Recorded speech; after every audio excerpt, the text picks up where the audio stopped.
Breaking news చూస్తున్నారు. నిజామాబాద్ లో రమేష్ కేసులో బిగ్ ట్విస్ట్ చోటు చేసుకుంది. పోలీసుల విచారణలో వెలుగులోకి సంచలనాలు వస్తున్నాయి. ఇన్సూరెన్స్ డబ్బుల కోసం భర్తను చంపింది భార్య. భర్త రమేష్ పై 2 కోట్లకు పైగా ఇన్సూరెన్స్ ఉంది. ప్రియుడు దిలీప్ తో కలిసి భర్తను లేపేసింది సౌమ్య. ఇన్సూరెన్స్ డబ్బులతో పారిపోవడానికి ప్లాన్ చేశారు. రమేష్ ను లేపేసి హార్ట్ అటాక్ గా నమ్మించే యత్నం జరిగింది. రమేష్ తమ్ముడి ఫిర్యాదుతో ఆ భౌతికాయానికి రీపోస్ట్ మార్టం నిర్వహించారు. రమేష్ ను చంపేసినట్లు అంగీకరించింది సౌమ్య. సౌమ్యతో పాటు దిలీప్ కూడా. ఒక్కసారి చూడండి, ఇన్సూరెన్స్ డబ్బుల కోసం తన భర్తనే చంపేసింది ఆ భార్య. దానికి సంబంధించి బ్రేకింగ్ న్యూస్ చూస్తున్నారు. ఈ ఘటన నిజామాబాద్లో చోటు చేసుకుంది. నిజామాబాద్ రమేష్ కేసులో బిగ్ ట్విస్ట్ ఇది. పోలీసులు తమదైన స్టైల్లో విచారణ చేస్తే అసలైన నిజాలు వెలుగులోకి వచ్చాయి. ఇన్సూరెన్స్ డబ్బుల కోసం భర్తను చంపేసింది భార్య. భర్త రమేష్ పై 2 కోట్లకు పైగా ఇన్సూరెన్స్ డబ్బులు ఉన్నాయి. ఇన్సూరెన్స్ ఉంది ఇన్ఫ్యాక్ట్. అయితే భర్తను కడతెరిస్తే దాన్ని హార్ట్ అటాక్గా చిత్రీకరిస్తే సరిపోతుంది కదా అని చెప్పి ఆలోచించింది. దీంతో ఏం చేసింది? ప్రియుడు దిలీప్తో కలిసి భర్తను లేపేసేందుకు కుట్ర పనింది. సౌమ్య దిలీప్ కలిసి ఇన్సూరెన్స్ డబ్బులతో పారిపోవడానికి ప్లాన్ చేశారు. రమేష్ను లేపేసి హార్ట్ అటాక్గా నమ్మించే ప్రయత్నం చేశారు. ఒక్కసారి మీరు చూడొచ్చు, అదిగో అతగాడే దిలీప్, సౌమ్య ప్రియుడు. ఒక్కసారి చూడండి ఎంత దుర్మార్గానికి వెళ్ళిపోతున్నారు ఏకంగా. ఒకవేళ తన ఇష్టం లేకపోతే మనం ఇప్పుడు మాట్లాడుకునేది, బహుశా నాకు చెప్పి బోర్ కొడుతుందో మీకు విని బోర్ కొట్టచ్చు. మీకు ఇష్టం లేకపోతే భర్తను వదిలేసమ్మా, భర్తకు విడాకులు ఇచ్చేసి ఇలా నువ్వంటే నాకు ఇష్టం లేదు అని చెప్పి విడాకులు ఇచ్చేసి అతగాడంటే నాకు ఇష్టం, అతగాడితో వెళ్ళిపోతానని చెప్తే చట్టం కూడా నీకు ఒప్పుకుంటుంది కదా. విడాకులు తీసుకుని వెళ్ళిపో, నీ బ్రతుకు నీది, నీ బ్రతుకు ఎవ్వరూ ఆపడానికి లేదు. పిల్లల విషయం అంటావా, కోర్టు తేలుస్తుంది. నీ దగ్గర ఉండాలా, భర్త దగ్గర ఉండాలని చెప్పి, తల్లి దగ్గర ఉండాలా, తండ్రి దగ్గర ఉండాలని చెప్పి కోర్టు నిర్ణయిస్తుంది. పాపం వాళ్ళకి తప్పదు కదా. మీరంటే వదిలేసుకుంటారు బంధాలని, బంధుత్వాలని, వివాహేతర సంబంధం ఏమనంటే. ఆ స్వేచ్ఛ కూడా ఉంది నీకు. నీ భర్తను వదిలేసి విడాకులు ఇచ్చేసి వేరే వ్యక్తిని పెళ్లి చేసుకునే స్వేచ్ఛ కూడా నీకుంది. కరెక్టే కదా అది. ప్రియుడు దిలీప్తో కలిసి భర్తను లేపేస్తుంది భార్య సౌమ్య. ఇన్సూరెన్స్ డబ్బులతో పారిపోవడానికి ప్లాన్ చేశారు వీళ్ళు. రమేష్ను లేపేసి హార్ట్ అటాక్గా నమ్మించే ప్రయత్నం చేశారంటే అర్థం చేసుకోవచ్చు ఎంత దుర్మార్గానికి వీళ్ళు పాల్పడ్డారన్నది. రమేష్ తమ్ముడి ఫిర్యాదు చేశారు. రమేష్ తమ్ముడు కంప్లైంట్ చేయడంతో ఆ భౌతికాయానికి రీపోస్ట్ మార్టం నిర్వహిస్తే అప్పుడు అర్థమైంది వీళ్ళకి. అప్పుడు తెలిసి వచ్చింది అది రమేష్ సహజ మరణం కాదు, భార్య సౌమ్య లేపేసిందని చెప్పి.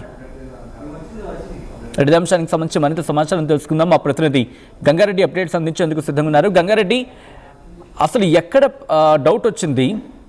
రమేష్ కుటుంబానికి ఎప్పుడు డౌట్ వచ్చింది? ఎప్పుడు కంప్లైంట్ చేశారు? ఆ తర్వాత ఏ సందర్భంలో వీళ్ళు ఒప్పుకున్నారు? సచిన్, ఏదైతే నిజామాబాద్ జిల్లాలో భర్తను చంపిన భార్య అనే ఘటన సంచలనం రేపింది. ఎందుకంటే దానికి సంబంధించి 19వ తేదీ రోజు రాత్రి భర్త రమేష్ తిన్న తర్వాత నీటిలో నిద్ర మాత్రలు కలిపి భర్తకి ఇచ్చిన తర్వాత భర్తను అన్కాన్షియస్కి వెళ్ళిన తర్వాత ప్రియుడితో కలిసి, అయితే ప్రియుడు దిలీప్ తీసుకొచ్చి ఆ ఇద్దరు కలిసి దిండుతో హత్య చేసినట్లు ఆమె ఒప్పుకుంది. అయితే దీనికి అంతరికి సంబంధించి మొదటి రోజు ఏదైతే హార్ట్ అటాక్ గా చిత్రీకరించారో, హార్ట్ అటాక్ గా చిత్రీకరించి దాన్ని హాస్పిటల్కి తీసుకెళ్లిన క్రమంలో హడావిడిగా అంత్యక్రియలు నిర్వహిస్తున్న క్రమంలో ఆ పక్కనే ఉన్న తమ్ముడు కేదార్ భార్య, అతని స్నేహితులందరూ కూడా హడావిడిగా ఎందుకు అంత్యక్రియలు నిర్వహిస్తున్నారని అన్నప్పుడు ఆమె అనుమానం రేకెత్తింది. ఈ అనుమానాన్ని స్థానికంగా ఉండే డాక్టరు గుర్తించాడు. మెడపైన గాయాలున్న నేపథ్యంలో ఇది సహజ మరణం, అంటే హార్ట్ అటాక్ మరణం కాదు అనే కోణంలో కూడా అక్కడ గుర్తించిన నేపథ్యంలో ఏదైతే రమేష్ తమ్ముడికి స్నేహితులు ఎవరైతే ఉన్నారో వారందరూ కూడా రమేష్ కు చెప్పడం జరిగింది, మీ అన్నది సహజ మరణం కాదు, హార్ట్ అటాక్ కాదు, మీ అన్నని ఎవరు హత్య చేశారని చెప్పిన నేపథ్యంలో 22వ తేదీ పోలీసులకు రమేష్ ఏదైతే ఇజ్రాయెల్లో ఉంటాడో, ఇజ్రాయెల్లో ఉన్న రమేష్ పోలీసులకు ఫోన్ చేశాడు. పోలీసులకు ఫోన్ చేసిన నేపథ్యంలో కేదార్ రమేష్ తమ్ముడి భార్య ఎవరైతే ఉన్నారో కేదార్ భార్య పోలీసులకు పిటిషన్ ఇచ్చిన నేపథ్యంలో మాక్లూర్ పోలీస్ స్టేషన్ లో ఎఫ్ఐఆర్ నమోదు చేశారు నిజామాబాద్ పోలీసులు. ఆ పోలీసులు నమోదు చేసిన నేపథ్యంలో పోలీసులు ఎంఆర్ఓ సహాయంతో, ఎంఆర్ఓ మండల మేజిస్ట్రేట్ కాబట్టి ఎంఆర్ఓ ముందర కేసును రీకన్స్ట్రక్షన్ చేశారు నిజామాబాద్ జిల్లా పోలీసులు. రీకన్స్ట్రక్షన్ చేస్తున్న క్రమంలో మొత్తంగా తీగలాగితే డొక్కలికి ముందుగా వీళ్లకు ఎవరైతే ప్రియుడు దిలీప్ ఉన్నాడో, దిలీప్ అదేవిధంగా సౌమ్య ఇద్దరు కూడా ఒక ప్రైవేటు స్కూల్లో పనిచేసేవారు. సౌమ్య అటెండర్ గా పనిచేసేది, ఆ స్కూల్లో టీచర్ గా, ఆ స్కూల్లో డ్రైవరు టీచర్ గా పనిచేసే ఒక వ్యక్తికి దిలీప్ ఆ ప్రాంతంలో పరిచయం అయ్యాడు.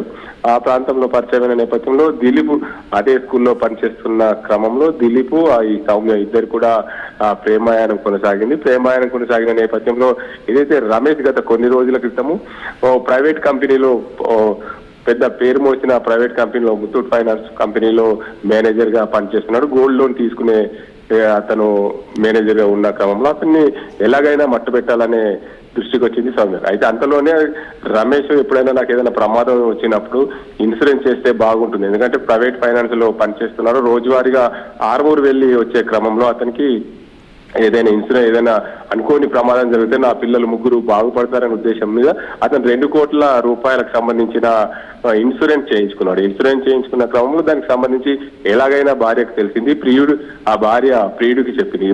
ఇద్దరు కలిసి ఎలాగైనా నా భర్తను హత్య చేస్తే బాగుంటుందనే కోణంలో వాళ్ళు ఇద్దరు కలిసి సహజీవనం హాయిగా చేయొచ్చనే ఉద్దేశం మీద ఈ ఘటనకు పాల్పడ్డారు. కేవలం ఇన్సూరెన్స్ డబ్బుల కోసమే ఈ హత్య చేసినట్లు పోలీసుల నిర్ధారణ తెలియదు. నిజామాబాద్ జిల్లా పోలీసులు చాకచక్యంగా ఈ కేసుకు సంబంధించి కేసును రీకన్స్ట్రక్ట్ చేస్తున్న నేపథ్యంలో తీగలాగితే డొంక కదిలిన చందంగా ఈ మొత్తం వ్యవహారం అంతా బయటకు వచ్చింది. Sachin right Gangareddy, thanks for the update. ఈ కథనం మిమ్మల్ని కాస్త కలవరపరచచ్చు, అయితే మిమ్మల్ని కలవరపడకు గురి చేయడం ఆర్టీవీ ఉద్దేశం కాదు, కానీ ఇటువంటి కథనాలు చూస్తుంటే కాస్త కలవరపడ గురే అవకాశం ఉంటుంది కాబట్టి దీనికి సంబంధించి తగిన జాగ్రత్తలు తీసుకోవాలని ఆర్టీవీ సూచించడం జరుగుతోంది. This is disturbing content, where discussion is highly advised.